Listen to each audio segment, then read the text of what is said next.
दोपहर को सुषमा ने जैसे ही कपड़ों की अलमारी खोली, कपड़े ड्राई क्लीनर को देने के लिए सुबह ही प्रशांत बोलकर गया था, मम्मी ठंड शुरू हो गई है, मेरे को स्वेटर और जैकेट निकाल देना। कपड़े समेटते हुए उसकी नज़र कुचड़ मुचड़ कर रखे शॉल पर पड़ी। उसने खींचकर उसे शेल्फ से निकाला। हल्के क्रीम कलर के पश्मीना के चारों ओर सुंदर कढ़ाई का बॉर्डर बना था। गहरे नीले और गुलाबी रंग के धागों से कमल के पत्तों का पैटर्न। शॉल के ठीक बीचों बीच गहरा दाग लगा था, शायद चटनी या सब्जी का था, जो बहुत भद्दा लग रहा था। ये वही शॉल था जो उसने कुछ साल पहले कश्मीर एम्पोरियम से बड़े शौक से खरीदा था। प्योर पश्मीना था। अपनी बहू को मुंह दिखाई पर दूंगी, तब उसने सोचा था, पर इतने महंगे शॉल का ऐसा हाल देखकर उसने माथा पीट लिया। हद होती है किसी भी चीज़ की। सौम्या की इस लापरवाही पर बहुत गुस्सा आया। पिछले शनिवार एक रिश्तेदार की शादी थी, वहीं कुछ गिर गिरा दिया होगा खाना खाते वक्त। दाग लगा सो लगा, पर मैडम से इतना भी ना हुआ कि ड्राई क्लीन को दे देती या घर आकर साफ ही कर लेती। अकल नाम की चीज़ नहीं है इस लड़की को। कुछ तो कदर करे किसी सामान की। ऐसा अलहड़पन कब तक चलेगा? सुषमा बड़बड़ाती हुई रसोई में आई। रसोई में काम कर रही गंगा को उन्होंने शाम के खाने के लिए क्या बनाना है ये बताया और कपड़ों को ड्राइंग रूम में रखे सोफे के ऊपर रख दिया, और फिर हमेशा की तरह शाम के अपने रोज के काम में लग गई। जब शाम प्रशांत और सौम्या हमेशा की तरह हंसते बतियाते चुहलबाजी करते घर में प्रवेश किए, गंगा कॉफ़ी सौम्या ने ही आवाज़ दी और अपना महंगा पर्स सोफे पर उछालकर सीधे बाथरूम की ओर बढ़ गई। प्रशांत वहीं लगे दीवान पर पसर गया। सुषमा टीवी पर कोई मनपसंद सीरियल देख रही थी, पर उसकी नज़रें सौम्या पर ही थी। वह उसके बाथरूम से आने का इंतज़ार करने लगी। शॉल का दाग दिमाग में घूम रहा था। और मम्मी क्या किया आज? मोजे उतारते हुए प्रशांत ने रोज की तरह मम्मी के दिन भर का हाल चाल पूछा। बेचारा कितना थक जाता है। बेटे की तरफ देखते ही उन्होंने सोचा और रसोई में अपने हाथों से उसके लिए चाय बनाने चली गई।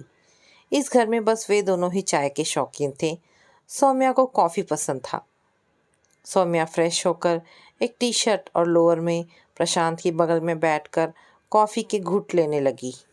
सुषमा उसकी तरफ देखकर थोड़े नाराज़गी भरे लहजे में बोली, सौम्या ड्राई क्लीन के लिए कपड़े निकाल दिए हैं, सुबह ऑफिस जाते हुए दे देना।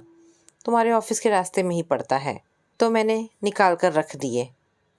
सुषमा ने जानबूझकर शॉल सबसे ऊपर दाग वाली तरफ से रखा था कि उस पर सौम्या की नज़र पड़ी। ठीक है मम्मी कहकर सौम्या अपने मोबाइल में मैसेज पढ़ने में व्यस्त हो गई। उसने नज़र उठाकर भी उन कपड़ों की तरफ नहीं देखा। सुषमा खींच कर रह गई।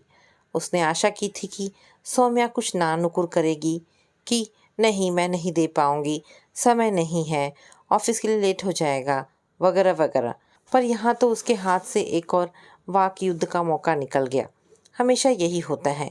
उसके लाख चाहने के बावजूद सौम्या का ठंडापन और चीज़ों को हल्के में लेना सुषमा की शिकायतों की पोटली खुलने ही नहीं देता था। सुषमा उन औरतों में खुद को शुमार नहीं करना चाहती थी जो बहू से बहाने ले लेकर लड़ाई करे और बेटे की नज़रों में खुद को मासूम बनी रहे। वह खुद को आधुनिक समझती थी और यही वजह था कि वह अपनी तरफ से कोई भी राई का पहाड़ वाली बात नहीं उठाती थी। वैसे भी घर में कुल जमा 3 जन ही थे और किचकिच उसे पसंद नहीं थी, पर कभी कभी वह सौम्या की आदतों से चिढ़ जाती थी। सुषमा को घर में बहू चाहिए थी जो सलीके से घर बाहर की जिम्मेदारी संभाले, पर यहाँ तो मामला उल्टा था। ठीक है, उसने सोचा अगर किसी को कोई परवाह नहीं तो मैं भी क्यों अपना खून जलाऊं। मैं भी दिखा दूंगी कि मुझे फालतू का शौक नहीं कि हर बात में इनके पीछे पड़ूं। इनकी तरह मैं भी वह क्या कहते हैं कुल हूँ। अपनी इकलौती औलाद को लेकर हर माँ की तरह सुषमा के भी बड़े सपने थे। प्रशांत को नौकरी मिली भी नहीं कि रिश्तेदारी में उसकी शादी की बात उठने लगी। सुषमा खुद से कोई जल्दी में नहीं थी, पर कोई भाभी चाची या पड़ोसन प्रशांत के लिए किसी न किसी लड़की का रिश्ता खुद से पेश कर देती। अभी प्रशांत की कौन सी उम्र निकली जा रही है, ज़रा सेटल हो जाने दो। ये कहकर वह लोगों को समझा दिया करती, पर दिल ही दिल में अपनी होने वाली बहू की एक तस्वीर उसके मन में बस चुकी थी। चांद सी खूबसूरत, गोरी पतली, नाजुक सी, सलीकेदार, जो घर में खाना पकाने से लेकर हर काम में सलीकेदार हो। अब यह सब थोड़ा कठिन तो हो सकता है, पर नामुमकिन नहीं। वह तो ऐसी लड़की ढूंढ कर रहेगी अपने लाडले के लिए। लेकिन उसकी उम्मीदों के गुब्बारे को उसके लाडले ने ही फोड़ा था एक दिन, सौम्या को घर लाकर। उसे सौम्या का इस तरह घर आना बहुत अटपटा लगा था, क्योंकि प्रशांत किसी लड़की को इस तरह से कभी घर लेकर नहीं आया था। वह बात अलग थी कि स्कूल कॉलेज के दोस्त झुंड बनाकर कभी कभार आ धमकते थे, जिसमें बहुत सी लड़कियां भी होती थी। सुषमा को कभी अखरता नहीं था प्रशांत के यार दोस्तों का आना, पर उसने अपने लिए कोई लड़की पसंद कर ली थी, यह बात सुषमा को सपने में भी नहीं आई थी। उसका बेटा अपनी मम्मी की पसंद शादी करेगा, यही सुषमा को अभिमान था। जिस दिन प्रशांत ने बताया कि वह अपने किसी खास दोस्त को उससे मिलाने ला रहा है, वह समझकर भी अनजान बनने का नाटक करती रही। एक बार भी नहीं पूछा प्रशांत से कि आखिर इस बात का मतलब क्या है। उस दिन शाम को प्रशांत सौम्या को अपनी बाइक पर बिठाकर घर ले आया। सुषमा ने कनखियों से सौम्या को देखा। नहीं नहीं, उसके सपनों में बसी बहू रानी के किसी भी सांचे में वह फिट नहीं बैठती थी। आते ही नमस्ते आंटी बोलकर धम्म से सोफे पर पसर गई। सौम्या लगातार च्युइंगम चबा रही थी। शॉर्ट हेयर, टाइट जीन्स और टी शर्ट में उसकी हल्की सी तोन भी झलक रही थी। प्रशांत ने सुषमा को ऐसे देखा जैसे कोई बच्चा अपना इनाम का मेडल दिखाकर घर वालों के रिएक्शन का इंतजार करता है। सुषमा चाय नाश्ता लेने रसोई में चली गई। प्रशांत उसके पीछे पीछे चला आया, मम्मी के मन की टोह लेने, कुछ मदद करने के बहाने। सुषमा बड़ी रुखाई से बिना कुछ कहे नमकीन बिस्कुट ट्रे में रखती गई और चाय लेकर बाहर आ गई। सौम्या बहुत कुछ बातें कर रही थी, जिन्हें सुषमा अनमने मन से सुन रही थी। प्रशांत को सुषमा के चेहरे से पता चल गया था कि उसकी मम्मी को सौम्या जरा भी पसंद नहीं आई। क्या लड़की है, बाप रे! आते ही ऐसे मस्त हो गई जैसे इसका अपना घर हो। ना शर्माना, ना कोई झिझक। बात बात पर प्रशांत को एकाध धौल जमा रही सौम्या उन्हें कहीं से भी लड़कियों जैसे नहीं लगी। चलो ठीक है, आजकल का ज़माना है, लड़कियां लड़कों से कम नहीं, पर इस तरह किसी लड़की का बिंदासपन उसे अजीब लगा। वह भी तब जब वह पहली बार होने वाली सास से मिल रही हो। सुषमा पुराने ख्यालों को ज़्यादा नहीं मानती थी, पर जब बात बहू चुनने की आई तो एक छवि उसके मन में बस गई थी। किसी खूबसूरत सी दिखने वाली लड़की को देखते ही सुषमा उसके साथ प्रशांत की जोड़ी मिलाने लगती, दिल ही दिल में। पर प्रशांत और यह लड़की, सुषमा की नज़रों में यह बेमेल था। ये सही है कि हर माँ को अपना बच्चा सबसे सुंदर लगता है, लेकिन प्रशांत तो सच में लायक था। देखने में जितना आकर्षक, मन का उतना ही उजला। सुषमा ने सोचा, आखिर प्रशांत को सारी दुनिया की लड़कियां छोड़कर एक सौम्या ही पसंद आनी थी। उसने लाख चाहा कि प्रशांत अपना इरादा बदल सौम्या से शादी करने का। उसके लिए बहुत से रिश्ते आए और कुछ एक सुंदर लड़कियों के। सुषमा ने फोटो भी छांट कर रख ली थी उसे दिखाने के लिए। पर आखिर वही हुआ जो प्रशांत और सौम्या ने चाहा। बड़ी ही धूमधाम से सौम्या उसके बेटे की दुल्हन बनकर आ गई। अपनी इकलौती बेटी सौम्या को बहुत कुछ दिया उसके मम्मी पापा ने, लेकिन रिश्तेदारों और जान पहचान वालों की दबी दबी बातें भी सुषमा तक पहुंची गई। खूब दहेज मिला होगा, इकलौती बेटी जो है, अपने माँ बाप की, लालच में हुई है ये शादी, वगैरह वगैरह। बेटे की खुशी में ही सुषमा ने अपनी खुशी ढूंढ ली थी। उसके बेटे का घर बस गया, यह एक माँ के लिए खुशी की बात थी। वह सौम्या को घर के काम का सिखा देगी, ये सुषमा ने सोचा। पर सुषमा को क्या पता था, सौम्या बिल्कुल कच्चा घड़ा निकलेगी घर गृहस्थी के मामलों में। अव्वल तो उसे कुछ आता नहीं था, और अगर कुछ करना भी पड़े तो बेमन से करती थी। सुषमा खुद बहुत सलीकेदार थी, हर काम में कुशल। उसे हर चीज़ में सफाई और चिकनाई पसंद थी। शादी के शुरुआती दिनों में सुषमा ने उसे बहुत प्यार से घर के काम सिखाने की कोशिश की। जिस सौम्या ने कभी अपने घर में पानी का गिलास तक नहीं उठाया था, उसके साथ सुषमा को ऐसे लगना पड़ा जैसे कोई नर्सरी के बच्चे को हाथ पकड़कर लिखना सिखाता है। एक दिन सुषमा ने उसे चावल पकाने का काम सौंपा और वो खुद बालकनी में रखे गमलों में पानी डालने में लग गई। थोड़ी देर बाद रसोई से आते हुए धुएं को देखकर वह झटपट रसोई की ओर भागी। चावल लगभग आधे जल चुके थे। सुषमा ने लपक कर गैस बंद की। बासमती चावल पतीले में खिले खिले बनते हैं, ये सोचकर उसके घर में चावल कुकर में नहीं पतीले में पकाए जाते थे। वह सौम्या को तरीका समझाकर गई थी। उसने सौम्या को आवाज़ दी। कोई जवाब ना पाकर वह बेडरूम में आई तो देखा सौम्या अपने कानों पर हेडफोन लगाकर मोबाइल में कोई वीडियो देखने में मस्त थी। सुषमा को उस दिन बहुत गुस्सा आया। इतनी लापरवाही! अगर वह ना होती तो घर में आग भी लग सकती थी। उसने सौम्या को उस दिन 2-4 बातें सुना भी दी। सॉरी मम्मी बोलकर सौम्या खिसियाई सी चुपचाप किचन में जाकर पतीले को साफ करने के लिए सिंक में रखाई। उस दिन के बाद सुषमा ने उसे फिर कुछ पकाने को नहीं कहा कभी। कुछ पता नहीं कब क्या जला बैठे। और वैसे भी प्रशांत अपनी मम्मी के हाथ का ही खाना पसंद करता था। उसने भी सौम्या को टिपिकल वाइफ बनाने की कोई पहल नहीं की। सौम्या और प्रशांत की कॉम्पेबिलिटी मिलती थी और दोनों साथ में खुश थे। यही बहुत था सुषमा के लिए। पर उसको एक कमी हमेशा खलती रही। वो चाहती थी कि औरों की तरह उसके घर में भी पायल की रुनझुन, चूड़ियों की खनक गूंजे, सरसराता साड़ी का आंचल लहराती घर की बहू रसोई संभाले या छत पर अचार पापड़ सुखाए। कुछ तो हो जो लगे कि नई बहू आई है घर में। शादी के 1 हफ्ते बाद ही सौम्या ने पायल, बिछुए और कांच की चूड़ियां उतार कर रख दी। हाथों में बस एक गोल्ड ब्रेसलेट और छोटे से इयररिंग्स पहनकर टी शर्ट व पजामे में घूमने लगी थी। सुषमा ने उसे टोका भी, पर उसके ये बोलने पर कि मम्मी ये सब चुपते हैं, सुषमा चुप हो गई थी। छुट्टी वाले दिन दोनों अपने लैपटॉप पर या तो कोई मूवी देखते या वीडियो गेम खेलते रहते।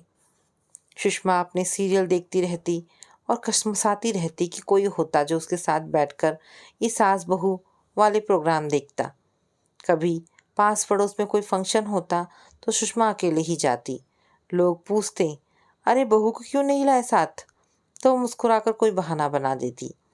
अब कैसे बोले कि बहू तो वीडियो गेम खेल रही है अपने कमरे में। कुल मिलाकर उसके सपने मिट्टी में मिल गए थे। घर में बहू कम दूसरा बेटा आया हो जैसे। किसी शादी ब्याह में सौम्या को खींच कर ले जाना पड़ता था। उसे कोई शौक ही नहीं था सजने संवरने का। शादी की इतनी सारी एक से एक कीमती साड़ियाँ पड़ी थी, पर मजाल है जो सौम्या ने कभी पहनने की जहमत उठाई हो। अपने एक रिश्तेदारी की शादी में इंदौर जाना पड़ा सुषमा को, तो सौम्या और प्रशांत को खूब सारी हिदायतें देकर गई। खाना बहुत थोड़ा जल्दी उठकर बना के फ्रिज में रख जाना। प्रशांत को बाहर का खाना पचता नहीं, पेट खराब हो जाता है। फिर गंगा को भी 10 दिन के लिए अपने गांव जाना था। ऐसे में घर की जिम्मेदारी उन दोनों पर ही है। सुषमा उनको बार बार यह बता रही थी। उसे पता था दोनों लापरवाह हैं, पर जाना जरूरी था। 1 हफ्ते बाद सुषमा जब वापस घर लौटी तो सुबह की ट्रेन लेट होकर दिन में पहुंची। स्टेशन से ऑटो करके घर पहुंची। एक चाबी उसके पास थी पर्स में। अंदर आकर सामान वहीं नीचे रखकर सोफे पर थोड़ा सुस्ताने बैठी। उसने सोचा चाय बनाएगी पहले अपने लिए, फिर फ्रेश होगी। सिर दर्द कर रहा था सफ़र की थकावट से। एक सरसरी नज़र घर पर डाली उसने, पर सफाई का नामो निशान नज़र नहीं आ रहा था। उसके पैरों के पास कालीन पर दाल भुजिया बिखरी पड़ी थी। झाड़ू तक नहीं लगी थी घर में, लगता है उसके जाने के बाद। वह बड़बड़ाती हुई किचन की तरफ बढ़ी ही थी कि तभी उसके मोबाइल की घंटी बज उठी। प्रशांत के दोस्त अजय का फ़ोन था। हेलो बेटा। सुषमा ने फ़ोन रिसीव किया। दूसरी तरफ से उसे जो सुनाई दिया उसे सुनकर वह धम्म से सोफे पर गिर पड़ी। प्रशांत के दोस्त अजय ने उसे हॉस्पिटल का नाम बताकर जल्द आने को कहा। प्रशांत की बाइक को किसी गाड़ी ने पीछे से टक्कर मार दी थी। आनन फानन सुषमा ज्यों की त्यों हालत में हॉस्पिटल के लिए निकल पड़ी। गेट पर ही उसे अजय मिल गया था। दोनों कॉलेज के गहरे दोस्त थे। प्रशांत को आईसीयू में रखा गया था। उसके हाथ पैरों में गहरी चोटें आई थीं, पर उसकी हालत खतरे से बाहर थी। सुषमा ने अपनी रुलाई दबाकर बेटे की तरफ देखा। खून से प्रशांत के कपड़े सने थे और ना जाने कितनी पट्टियां उसके शरीर पर बंधी थी। आंटी, आप बाहर बैठ जाइए, सुषमा की हालत देखकर अजय ने कहा, और सहारा देकर उसने सुषमा को आईसीयू के बाहर बेंच पर बिठा दिया। अजय ने उसे बताया कि कैसे एक्सीडेंट की जानकारी पुलिस से पहले उसे ही मिली थी। सौम्या अपनी एक फ्रेंड के साथ पिक्चर देखने गई हुई थी। उसका फ़ोन शायद इसलिए नहीं मिल पाया। पास के वाटर कूलर से एक गिलास पानी लाकर उसने सुषमा को दिया। सुषमा ने होशो हवास दुरुस्त करने की कोशिश की, तभी उसे सौम्या बदहवास भागती आती दिखाई दी। सुषमा के पास पहुंचकर वह उससे लिपटकर रो पड़ी। सुषमा, जो बड़ी देर से अपने आंसू रोके बैठी थी, वह अपनी रुलाई नहीं रोक पाई। कुछ संयत होकर सौम्या ने प्रशांत को आईसीयू में देखा। बेड पर बेहोश, ग्लूकोज और खून की पाइप से घिरा हुआ। सौम्या ने डॉक्टर से प्रशांत की हालत के बारे में पूछा और डॉक्टर की पर्ची लेकर दवाइयाँ लेने चली गई। रात को सुषमा के लाख मना करने के बावजूद सौम्या ने उसे अजय के साथ घर भेज दिया। सुबह जल्दी उठकर सुषमा कुछ ज़रूरी चीज़ें एक बैग में और एक थर्मस में कॉफ़ी भरकर हॉस्पिटल पहुंची। सौम्या की आंखें बता रही थी कि वह सारी रात सोई नहीं। सो तो सुषमा भी नहीं पाई थी पूरी रात। सौम्या ने बेंच पर बैठे एक लंबी अंगड़ाई ली और थर्मस से कॉफ़ी लेकर पीने लगी। सुषमा प्रशांत के पास गई। वह होश में था, पर डॉक्टर ने बात करने से मना किया था। सुषमा को देखकर प्रशांत ने धीरे से मुस्कुराने की कोशिश की। सुषमा ने उसका हाथ कोमलता से अपने हाथों में ले लिया और जवाब में मुस्कुरा दी। करीब एक हफ्ते बाद प्रशांत डिस्चार्ज होकर घर आ गया। उसके पैर में अभी भी प्लास्टर लगा था। हड्डी की चोट थी। डॉक्टर ने फुल रेस्ट के लिए बोला था। 1 महीने के लिए उसने ऑफिस से छुट्टी ले ली। सौम्या और सुषमा दिन रात उसकी तीमारदारी में जुट गए। 1 महीने के बाद जब प्रशांत के पैर का प्लास्टर उतरा तो उसने हल्की चहलकदमी शुरू कर दी, मगर समय शायद ठीक नहीं चल रहा था। बाथरूम में फिसलने की वजह से उसे फिर से एक और प्लास्टर लगवाना पड़ा। प्राइवेट जॉब में कितने दिन छुट्टी मिलती? तंग आकर प्रशांत ने रिज़ाइन दे दिया। सौम्या और सुषमा उसे इस हालत में अब बिस्तर से उठने तक नहीं देती थी। कहने को तो घर में कोई कमी नहीं थी, पर प्रशांत की नौकरी न रहने से सुषमा को तमाम बातों की चिंता सताने लगी। प्रशांत ने शादी के वक्त नया घर बुक कराया था, जिसकी हर महीने किस्त जाती थी। उसके अलावा घर के खर्चे, प्रशांत की गाड़ी की किस्तें, खुद खुद सुषमा की दवाइयों का खर्च। हालांकि उसे अपने पति की पेंशन मिलती थी, पर उसके भरोसे सब कुछ नहीं चल सकता था। सौम्या ने अपने काम पर जाना शुरू कर दिया था। वह इंग्लिश लैंग्वेज की टीचर थी और पास के एक इंस्टीट्यूट में जॉब करती थी। एक दिन उसे घर लौटने में बहुत देर हो गई तो सुषमा की त्योरियां चढ़ गई। प्रशांत की इस हालत में इतनी देर सौम्या को यूँ बाहर रहना सुषमा को अच्छा नहीं लगा। उसने सोचा कि प्रशांत भी इस बात पर नाराज़ होगा, लेकिन उन दोनों को आराम से बातें करते देख उसे लगा नहीं कि प्रशांत को कुछ फ़र्क पड़ा। बीवी का गुलाम है, बहुत छूट दे रखी है सौम्या को इसने, एक बार पूछा तक नहीं। ये सब सोचकर सुषमा कुढ़ गई थी। किचन में प्रशांत के लिए थाली लगाती सुषमा के कंधे पर हाथ रखते हुए सौम्या बोली, मम्मी आप बैठो प्रशांत के पास, आप दोनों की थाली मैं लगा लेती हूँ।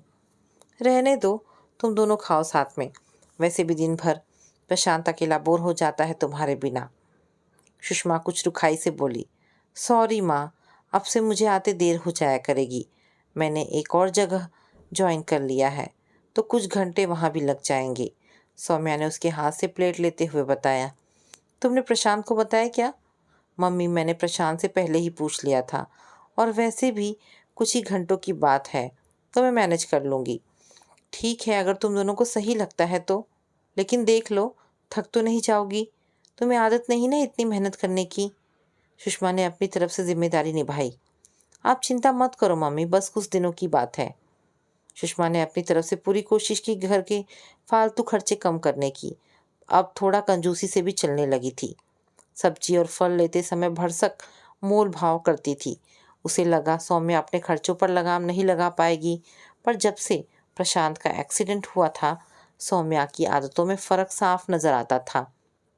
जो लड़की first day first show movie देखती थी, तकरीबन रोज ही शॉपिंग, आए दिन प्रशांत के साथ बाहर डिनर करना, जिसके शौक थे वह अब बड़े हिसाब किताब से चलने लगी थी।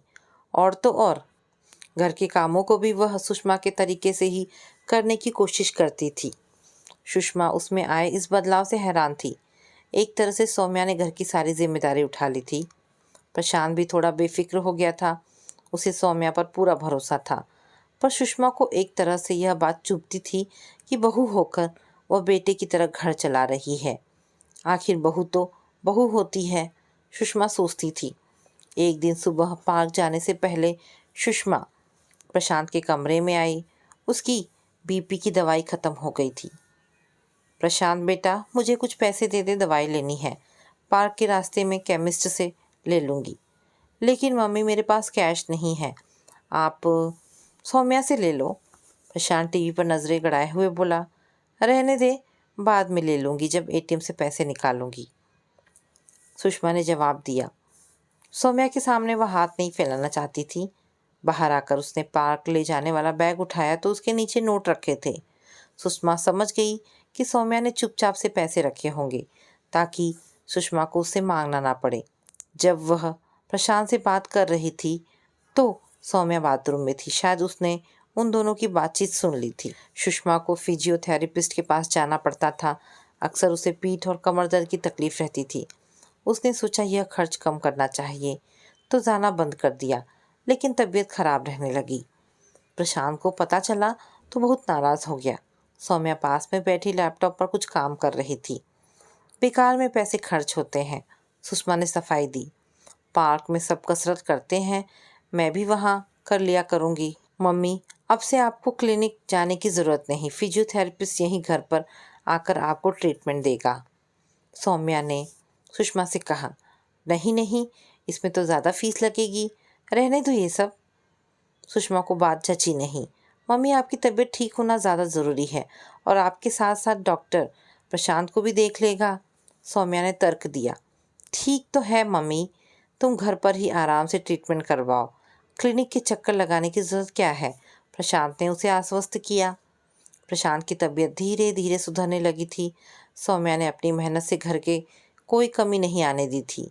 सब कुछ उसने संभाल लिया था। घर और गाड़ी की किस्तें, महीने का घर खर्च, डॉक्टर की फीस, सब उसके पैसों से चल रहा था। सौम्या के मम्मी पापा 2 दिन पहले ही लंदन में रह रहे अपने बेटे के पास से लौट आए थे। आते ही वे प्रशांत को देखने आ गए थे। सौम्या उस वक्त ऑफिस में थी। आइए, चाय पी लीजिए।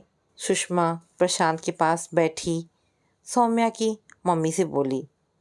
प्रशांत अपने ससुर जी से बातें कर रहा था। ट्रे में 2 कप चाय उसने प्रशांत और सौम्या के पापा के लिए वहीं एक टेबल पर रख दी। अरे, आपने ये सब तकलीफ़ क्यों की? हम तो बेटी के घर का कुछ खाते पीते नहीं, सौम्या की माँ कुछ सकुचाकर बोली। छोड़िए ना बहन जी, पुराने रिवाज, आज की बहुएं क्या बेटों से कम है? अकस्मात सुषमा के मुंह से निकल पड़ा। दोनों चाय पीने लगी।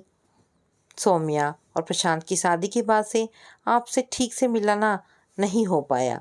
आप तो जानती हैं, शादी के तुरंत बाद हमें बेटे के पास जाना पड़ा, इसलिए कभी आपसे एकांत में बात करने का मौका ही नहीं मिला, सौम्या की मम्मी कुछ गमगीन होकर बोली। हाँ जी, मुझे पता है आपका जाना ज़रूरी था, ये तो समय का खेल है। जान बच गई प्रशांत की, ये गनीमत है।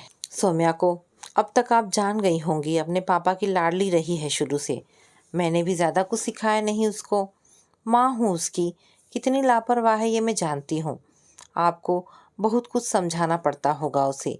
एक बेटी से बहू बनने में उसे थोड़ा वक्त लगेगा, उसकी नादानियों का बुरा मत मानिएगा, बस यही कहना चाहती थी आपसे। जिस दिन से प्रशांत की शादी सौम्या से हुई थी, सुषमा को हमेशा सौम्या में कोई ना कोई गलती नज़र आती थी। उसने सोचा था कभी मौका मिलेगा तो सौम्या की मम्मी से खूब शिकायतें करेगी कि बेटी को कुछ नहीं सिखाया, लेकिन आज न जाने क्यों सुषमा के पास कुछ नहीं था सौम्या की शिकायत करने को। उल्टा उसे बुरा लगा। ऐसा लगा सौम्या उसकी अपनी बेटी है और कोई दूसरा उसकी बुराई कर रहा है। आपसे किसने कहा कि मुझे सौम्या से कोई परेशानी है? हर लड़की बेटी ही जन्म लेती है, बहू तो उसे बनना पड़ता है। लेकिन ये मत समझिए कि सौम्या एक कुशल बहू नहीं है। आप कभी यह मत सोचिए कि हम खुश नहीं हैं। सौम्या अब मेरी बेटी है। सुषमा कुछ रूंधे गले से बोली। उसे खुद यकीन नहीं हो रहा था कि वह यह सब बोल रही थी, पर ये शब्द दिल की गहराइयों से निकले थे, बिना किसी बनावट के। एक बेटी की माँ के चेहरे पर जो खुशी होती है, वह खुशी दोनों माँओं के चेहरे पर थी। रात में खाना खाने के बाद सुषमा बालकनी में रखी कुर्सी पर बैठी दूर से जगमग करती शहर की रोशनी देख रही थी। हाथ में कॉफ़ी का मग लिए सौम्या उसके पास आकर धीरे से एक स्टूल लेकर बैठ गई। मम्मी, ये आपका टिकट है मेरठ का। सौम्या ने ट्रेन का टिकट उसकी तरफ बढ़ा दिया। अरे लेकिन मैंने तो बोला ही नहीं जाने के लिए। हर शादी में जाना जरूरी नहीं है मेरा। सुषमा बोली। अरे वाह, क्यों नहीं जाएंगे आप? मामा जी को बुरा लगेगा अगर हमारे घर से कोई भी शादी में नहीं गया। सॉरी मम्मी, मैंने आपसे बिना पूछे टिकट ले लिया प्रशांत, और मुझे लगता है कि आपको जाना चाहिए। वह तो ठीक है, पर अभी प्रशांत को मेरी ज़रूरत है। तुम तो ऑफिस चली जाओगी, वापस आकर घर का काम, कितना थक जाओगी। मैं तुम दोनों को छोड़कर नहीं जा पाऊंगी। मन ही नहीं लगेगा मेरा वहाँ। सुषमा ने इसरार किया। प्रशांत की तबीयत अब काफ़ी ठीक है। अब तो वे जॉब के लिए 1-2 इंटरव्यू देने की भी सोच रहे हैं। आप बेफिक्र होकर जाइए माँ। सुषमा ने सौम्या के चेहरे की तरफ देखा। वह बहुत सादगी से बोल रही थी, ना कोई बनावट, ना कोई झूठ। मेरी सगी बेटी भी होती तो इससे बढ़कर और क्या करती इस घर के लिए। सौम्या ने बहू का ही नहीं, बेटे का फर्ज भी निभाकर दिखा दिया था। बस वह खुद ही अपनी सोच का दायरा बढ़ा नहीं पाई, हमेशा उसे अपने हिसाब से ढालना चाहती रही। सौम्या की सच्चाई, उसके अपनेपन और इस घर के लिए उसके समर्पण को अब जाकर देख पाई सुषमा। क्या हुआ अगर उसके तरीके थोड़े अलग थे, लेकिन वह गलत तो नहीं।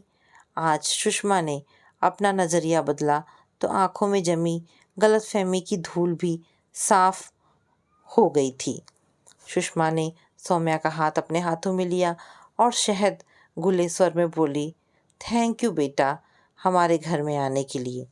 कुछ आश्चर्य और खुशी से सौम्या ने उसे देखा और बड़े प्यार से उसके गले लग गई।